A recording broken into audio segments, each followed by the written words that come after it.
वफाकी हुकूमत ने जजेस से मुतल्लिका ऑडियो लीक्स की तहकीकात के लिए 3 रुकनी जुडिशल कमीशन तश्कील दे दिया। सुप्रीम कोर्ट के जस्टिस काजी फाइज ईसा की सरबराही में 3 रुकनी जुडिशल कमीशन में chief justice Balochistan high court Naeem Akhtar और chief justice Islamabad high court Amir Farooq शामिल हैं। हुकूमत ने कमीशन की तश्कील का नोटिफिकेशन जारी कर दिया। जुडिशल कमीशन साबिक वज़ीर आला पंजाब चौधरी परवेज इलाही और एक वकील के दरमियान ऑडियो लीक्स की तहकीकात करेगा। एक साबिक चीफ जस्टिस और वकील के दरमियान गुफ्तगू की भी तहकीकात होंगी। Commission chief justice high court के दामाद का मामला भी देखेगा। कमीशन जायजा लेगा कि अदलिया से जुड़े कौन कौन से अफराद इन ऑडियो से मुंसलिक हैं। जुडिशल कमीशन जिम्मेदारों को कानून के मुताबिक एहतसाब करने का भी फैसला करेगा। अमजद भट्टी से मजीद जान लेते हैं। अमजद, बताइएगा इस हवाले से। जी जुनैद, बिल्कुल जो वफाकी हुकूमत की जानिब से जो जजिस से मुतल्लिक जो ऑडियो लीक्स का मामला था, अब इन जजिस से मुतल्लिका ऑडियो लीक्स की तहकीकात के लिए अब वफाकी हुकूमत ने 3 रुकनी जुडिशल कमीशन तश्कील दे दिया है। सुप्रीम कोर्ट के जो सीनियर तरीन इस वक्त जज हैं जस्टिस काजी फाइज ईसा, वो इससे 3 रुकनी जो कमीशन जो जुडिशल कमीशन है वो इसमें शामिल है। इसके अलावा बलूचिस्तान हाई कोर्ट के जस्टिस नईम अख्तर अफगान और इस्लामाबाद हाई कोर्ट के चीफ जस्टिस आमिर फारूक जो हैं वो इस 3 रुकनी जुडिशल कमीशन में शामिल हैं। और वफाकी हुकूमत ने इस जुडिशल कमीशन की जो तश्कील जो है उसका नोटिफिकेशन भी जारी कर दिया है। अब इस जुडिशल कमीशन के जो की तश्कील के नोटिफिकेशन में जो TORs हैं, इनमें इसके हवाले से जो इनके इख्तियारात, इनके ज़ाब्ता कार, उसको भी उनके मुताबिक ये जो जुडिशल कमीशन है ये साबिक वज़ीर आला पंजाब और एक वकील के दरमियान ऑडियो लीक्स की तहकीकात करेगा, जबकि इस ऑडियो लीक्स में सुप्रीम कोर्ट के एक मजीद जज से मुतल्लिक गुफ्तगू भी हो रही है।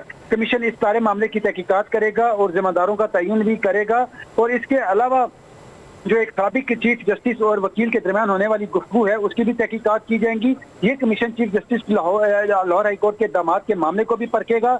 और जबकि इसके हवाले से अदल के निज़ाम और मनपसंद अफराद के जरिए फराहमी इंसाफ का जायजा भी लिया जाएगा। और कमीशन ये भी देखेगा कि अदलिया से जुड़े कौन कौन से अफराद इस सारे मामले में मुंसलिक हैं, इस ऑडियो से मुंसलिक है। जबकि जो हुकूमत की जानिब से नोटिफिकेशन जारी किया गया, इसमें यह भी कहा गया है कि जुडिशल कमीशन जिम्मेदारों का कानून के मुताबिक एहतसाब करने का भी फैसला करेगा। और ये कमीशन ये भी देखेगा कि कौन सी एजेंसी, कौन सी मुतल्लिका अथॉरिटी इसका एहतसाब कर सकती है, जबकि कमीशन इस तरह के दीगर मिलते जुलते मामलात को भी देखेगा। जो ये नोटिफिकेशन जारी है इसके मुताबिक जो ये जुडिशल कमीशन है ये सेक्शन 10 के तहत इख्तियारात को इस्तेमाल कर सकेगा। इंतजामी जो मशीनरी है, तमाम तर इंतजामी हुकूमती मशीनरी है, उसको भी इस कमीशन की भरपूर मामले की हिदायत की गई है। और इसके हवाले से नोटिफिकेशन में ये भी कहा गया है कि ये जुडिशल कमीशन अपने न सिर्फ अपने ऑफिस का क्या मामले में लाएगा बल्कि एक सेक्रेटरी भी मुकर्रर कर सकेगा। और इस कमीशन को 1 माह का टाइम दिया गया कि 1 माह के अंदर ये कमीशन जो है वो अपनी रिपोर्ट तैयार करेगा। और अगर जुडिशल कमीशन को तहकीकात के लिए मजीद वक्त दरकार हुआ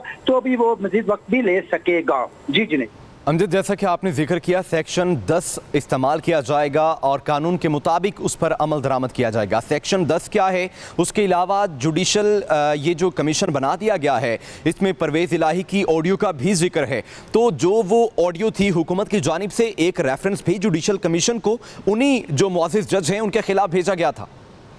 और देखें जो सेक्शन 10 जो है इसमें ये सारा एक अथॉरिटी के हवाले से है और अब इस इख्तियारात के इससे मुतालिक है। और इसीलिए अब इस जुडिशल कमीशन को जो है वो सेक्शन 10 के तहत जो है जो भी इख्तियारात सेक्शन 10 के तहत दिए गए हैं वो तमाम तर इख्तियारात इस्तेमाल करने का मिजाज जो है वो इस जुडिशल कमीशन को जो है तमाम तर इख्तियारात दिए गए हैं। ये जुडिशल कमीशन इस बात का मिजाज होगा कि वो सेक्शन 10 के तहत तमाम तर इख्तियारात को इस्तेमाल कर सके। और जहाँ तक मामला जो है वो इस हवाले से रेफरेंस का है मामला, तो अब वो एक अलग इशू है। और इसमें भी जो देखा यह जाता है सुप्रीम कोर्ट की जानिब से जुडिशल जो किसी भी जज के खिलाफ अगर रेफरेंस आता है तो ज्यादा प्रायोरिटी शिकायत तो जुडिशल काउंसिल में आती हैं, लेकिन जो सदर की जानिब से जो रेफरेंस भेजा जाता है उसी को ही ज्यादा प्रायोरिटी दी जाती है। लेकिन बहरहाल अब ये जो तमाम तर मामला है इसके लिए अब हुकूमत की जानिब से बाकायदा तहकीकात के लिए कमीशन जो है वो कायम कर दिया गया है। जी, बाकायदा तहकीकात के लिए कमीशन जो है वो कायम कर दिया गया है। अमजद भट्टी हमें